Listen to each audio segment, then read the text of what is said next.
عبادت په بغیر د خدای د نوم نه بل چا نه کوي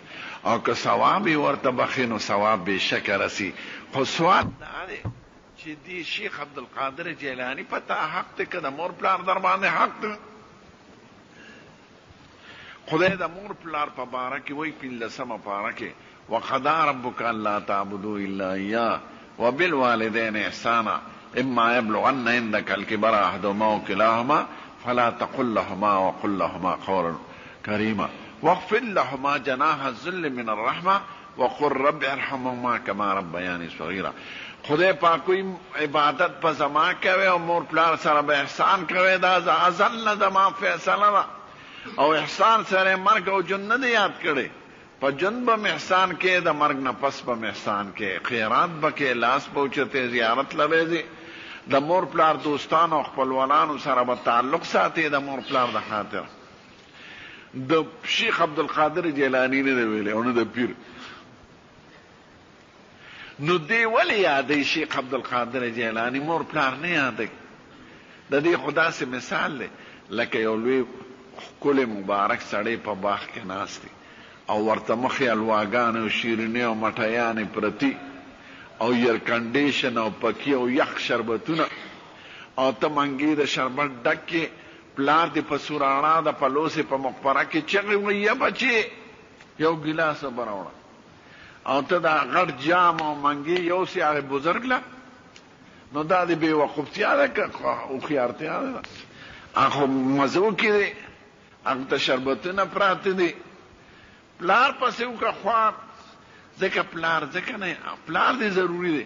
پلار ځکه نه یادوي چې دی خو زما په شان ټانګي والا او زما په شان غریب و د ګیا بیا راوړو په سړک په ناسته او خرڅوله به نو دی به ماله څه راکړي زوی به زوی راکړي دی به لور راکړي دی به دو کړي راشه شیخ عبدالقادر جیلانی یاد کړه چې درکړي څه حال دا چې دا دروغ دي نه هغه درکولی شي نه تا نه خبر دی او نه دا د هغه په لاس کې دی او تا ته حکم د مور پلار د احسان دی دا یا او ثواب په مور پلار کې دی دا یاد لرئ چې کور ډوډۍ خورئ وی خدای د دې ثواب مې مور پلار ته ورسوي نو خدای پاک یې ثواب رسوي دا په شرک په عقیده کې مبتلا نو پام کوئ دا ړومبی مثال مې درته وښو دویم مثال چې په قرآن شریف کې دی د ایمان نه پسې کوم عبادت ضروري کړی دی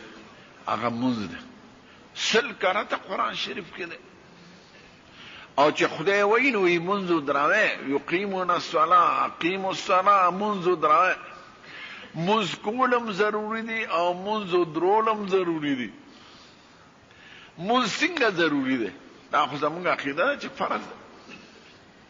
خو یو درې مثال یې درته ښیم چې زموږ فقهای کرام وایي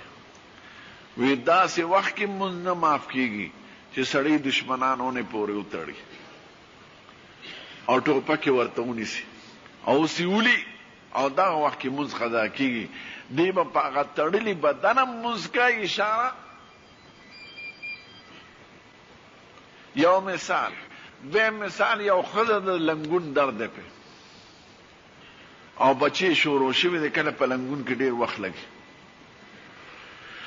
بچی لا نه دی شروع شوي خو درد او دغه پې شروع دی او بچی نیم روتی دی نیم پاتې دی مثلا او مونځ دې قضا کېږي دا به ځان ته کټوی کېږي یا به کټ سره کېني یا کندې سره دغه وخت کې به هم په اشاره مونځ کوي دو مثاله دریم یو سړی د کابل په جیل کې بند دی دی مزنګ کې د زناورو جیل څخه کوټه ده چې هغه ټوله پلیته ده ما لیدلې دی هغه جیلونه او هغې کې ټولې متیازې او دسماتې پکې پروتې نه پکې اوبي نه پکې د تیمم څه صورت او مونځ وخت یې نو هغه وخت کې به هم په اشاره مونځ کوې نو چې په داسې وخت کې مونځ نه دی معاف نو د ټانګې په چلولو به معاف کېږي یا د رکشې په چلولو بیا صحیح مونځ کول او درول رکو نه پس نه غدرېږي او د سجدو منځ کې برابر کېنه دا کابلیانو اکثر مونځ خطی د وزیرستان والو خطی د بنو والا خطی قلب پک بیوالی د پنځکټې بوساړې د پلوسې د زمیندار په شان زه تلم یو بنو ته زه خو ځم جلسو له وینم دا خلک ګاډۍ مې ودرو په پمپ باندې جمع ولاړه ګړز ګړز یا خدا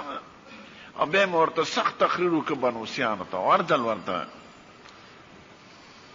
او کابلیانو ته بیا که درې صفت هم ځان کې پیدا کړه نو ټول اولیاء الله یې نیغ به جنت له یو مونځ خو کوي شکر دی خو مونځ صحیح نه کوي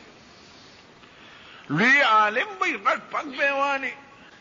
رکوع سجده به سمه نه کوي د رکوع نه پس نیغ ودرېدل او د سجدو منځ کې په حوصله ناسته دا په دریو مذهبونو کې فرض ده او زمونږ مذهب کې واجب ده نو دریو مذهبونو کې وایي د دې سړي مونځ نه دی شوي دا چې نیغ ونه درېده چې څنګه راغلی دی قشن بېلما ځلا او زمونږ مذهب کې وایي د دې مونځ داسې مثال دی لکه د زنکدن د سړي چې پوزه کې ساه ځي راځي نور د هېڅ حرکت نه داسې مونځ به خدای قبول کړي مونځ خپل د ځان دپاره وګڼئ حکم د خدای دی خو خدای پاک زمونږ مونځ ته حاجت نه لري زمونږ خیر دی پکې باټینګڼ چیالی که سیر نو څومره لاندې باندې ګورئ چې چنجن خوني او غوښه چې د پلوسۍ د قصاب نالی نو لاندې باندې ګورئ چې هډوکي راته په دغه کې خو نه دی او پالشي له چې پالش له سپلی ورکې نو څنګه ورته ګورئ چې پالش او درزي له چې کامیس ورکې چې دا کالر او ګورئ دا خطې ټیکې او دا به نو دا مونځ خو خلک ملا له نه کوي او نه مونځ امام له کوي مونځ ځان له کوي حکم د خدای دی عبادت د خدای دی فایده او نقصان یې ستا قسم دې کړه دا ټول جهان د پیغمبرانو په شان پاکان شي او په سجده خدای ته پروزي د خدای په بادشاهۍ کې یو انیس فرق څوک نشي راوست او که ټول لکه د سر فرعون په شان شي او د ابوجهل د خدای په بادشاهۍ کې یو وخت نور کې به څوک فرق راولي ځمکې کې به راولي هوا کې به راولي د خدای په بادشاهۍ کې اسم تا کې به فرق راځي ور دا یاد لرئ د دنیا خبرې ټولې نیک عملونه په مونځ پسې روان دي او آخرت کې په مونځ پسې روان دا لوی خبرې دا بیز د کوي د خپل علما